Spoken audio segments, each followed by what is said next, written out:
Kaugnay sa issue kinakaharap ni Manny Pacquiao sa BIR, makakapanem natin si BIR Commissioner Kim Henares. Magandang umaga, Commissioner Henares. Magandang umaga rin ho sa inyong dalawa at sa manununod sa inyo. So, napanood niyo siguro si Manny Pacquiao kahapon sa press con niya, or at least yung mga ibang quotes niya, nakita niyo sa balita. No?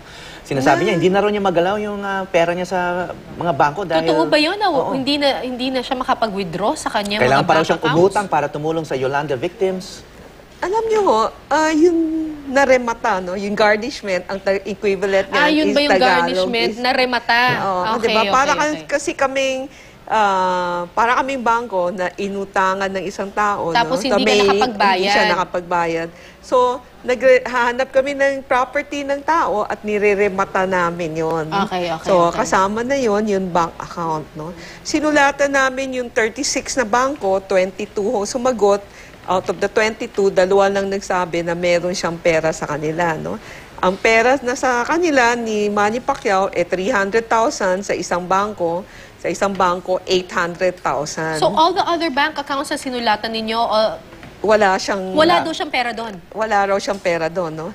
So, ang pinag-usapan natin, 1,000,000, 100,000 piso lang ang pera na nakaremata para sa Bureau of Internal Revenue. Kulang-kulang yun dun sa utang niya sa BIR. Kaya meron ho kami ibang property niya, no? Real property, personal property. Yun, pero kung may pera man siya doon sa iba pa niyang mga 15, 16 bank accounts, pwede niyo ma-withdraw yun?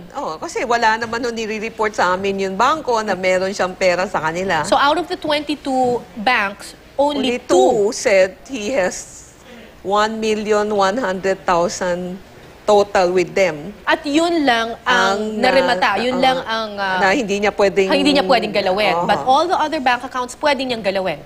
Yun lang ang bangko nga na lumitaw. No, as far as we're concerned, wala na siya ibang bank account. In the Philippines. Wala siyang ibang pera maliban dun sa 1,100,000 na yon. At kung may mga bank accounts naman siya sa ibang bangko sa ibang bansa, ay hindi naman namin jurisdiction doon. Correct. No? So pwede niyang makuhaan ng pera yon if ever. So ang issue ko lang ho sa sinasabi niya is wala naman ho akong problema tungkol sa sabihin niya na inutang daw niya yung... in-attach namin. No? Pero ang issue ko lang is, kung wala siyang pera, hindi dahil sa amin. Kasi yung pera na nakaremata para sa BIR is 1,000,000, 100,000 piso yun lang ho. No? So kung hindi ko alam na saan yung ibang pera niya, kung meron ba siyang pera o wala, no? Pero hindi dahil sa amin, kaya wala siyang pera.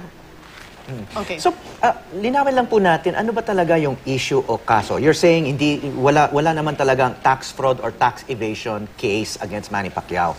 You're just trying to collect back taxes. Yes, kasi ganito, no?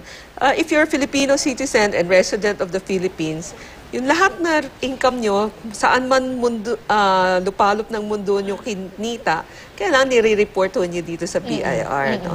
Tapos kino-compute natin kung nag-earn kayo ng 1 billion or 100 million, so ko-compute natin kung 32% yan, di dapat 32 million, more or less yung babayaran mong buwis.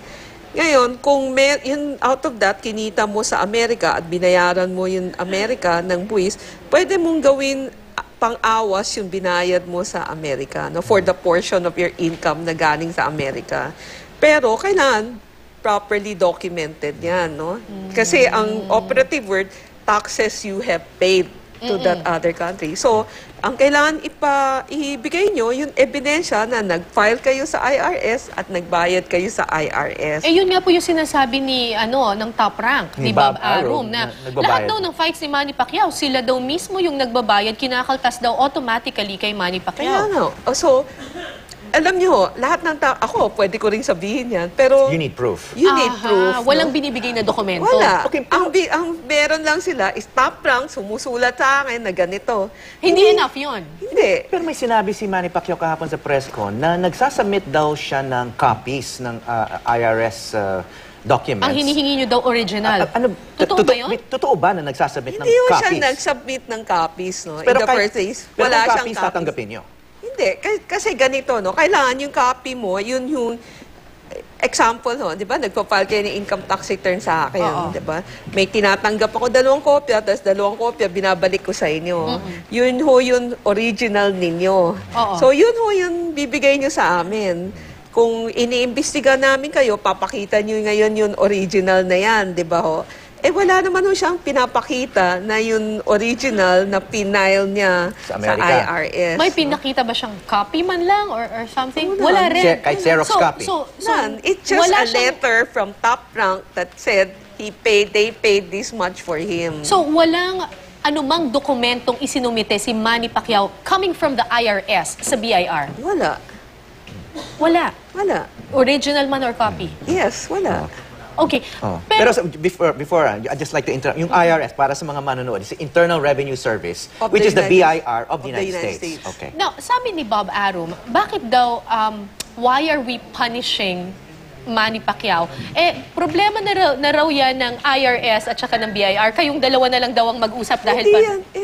Hindi yan problema naming dalawa. Problema niya nung taxpayer. Okay. Kasi siya yung gusto mag-benefit doon sa tax treaty. Diba? Kung ikaw, kung gusto mo may deduction sa buwis mo, kung gusto mo may expenses, kayo ho yung mag-prove na ito ho talaga ginastos ko. Di ba? Mag-attach kayo ng resibo, Right, nag-withhold ba kayo ng right. taxes. Hindi ko yun problema. Problema ho yun ng taxpayer. Kasi siya yung gusto magpabawas ng buwis niya. Oh, ma'am, kung sakali, magbigay nga siya ng original copy or yung tunay na copy ng IRS document na yon, quits na ba or may utang pa ba siya? Quits As na ba far yun? as the... Depends sa amount. Depende the sa amount na ipapakita. Yeah. In the first place, 2 taon na namin ho siya hinahantay na mag-present noon. Itong kaso na ito has been going on for 2 years. No? And we have given him all the consideration. We've been waiting for 2 years. Wala naman ho siyang naibibigay. No? So, ang tanong ko, kailan ho kami maghahantay? Diba, simple lang yan. Kung nandyan talaga yung papel, di pakita nyo na. So, Bakit alam bantay? ito ni Manny Pacquiao, itong issue na ito, even before siya nag-prepare doon sa fight niya with Brandon Rios. Sa Macau. Yeah, kasi itong warrant of garnish of distraint and levy, yung pagre-remata nitong mga ari-arian niya, is July pa ho namin na issue. July of this year. July pa ho. Okay. So hindi ba intriguing itong timing na pinag-uusapan natin to at the moment of his triumph and national triumph, kung if you want to look at it that way, ni Manny Pacquiao. Parang coincidental lang tong timing na to. Hindi ko alam. Hindi, kasi yun yung sinasabi ng mga tao na parang, ito naman si Ma'am Kim Henares, kung kailan pa panalo at may hero's welcome para kay Manny Pacquiao, ngayon nyo pa daw i-freeze yung kanyang mga assets. July pa ho ito eh. So yung warrant of garnishment na sinasabi niyo, Warrant of distraint and levy. Oo. Okay. And kung in-apply mo sa bank account, it's called garnishment. Okay. So July pa to. So you've had custody of his 1.1 million in 2 bank accounts since July pa. Yeah, it's... Ngayon lang lumitaw sa media, kumbaga. Okay. Ngayon lang natin pinag-uusapan sa media. Oh. Okay. Okay, So it's not something that was just suddenly done around the time of the fight. Oh, and in fact, when we had this in July, October, Manny Pacquiao sued us in the Court of Tax Appeal, Oo. wanting to lift that garnishment. So Okay. it's not something that he did not know. So alam niya talaga ito dahil kasi nag-file pa nag-file siya siya ng kaso against you. Okay, we have Attorney Tranquil Salvador on the line. Si Attorney Salvador ang abogado ni Manny Pacquiao. Do we have him there? Okay. Okay, mamaya kakausapin natin si Attorney Salvador. So, ma'am, madali lang po bang makakuha nitong copy ng IRS document? Kasi yun din yung isang sinasabi ni Manny Pacquiao na parang, wala akong maibigay na original, etc., etc. Alam nyo, kung sila developed country, tayo developing. Kayo, pag humingi kayo ng certified true copy sa amin, binibigay namin. Tingin ko naman, wala naman problema ang IRS. Di ba? Madaling kumuha ng kopya kung talagang nagbayad ka ng buwis sa kanila. So wait, so if they don't have a copy of this IRS document, posibleng hindi rin sila nagbayad sa Amerika ng taxes.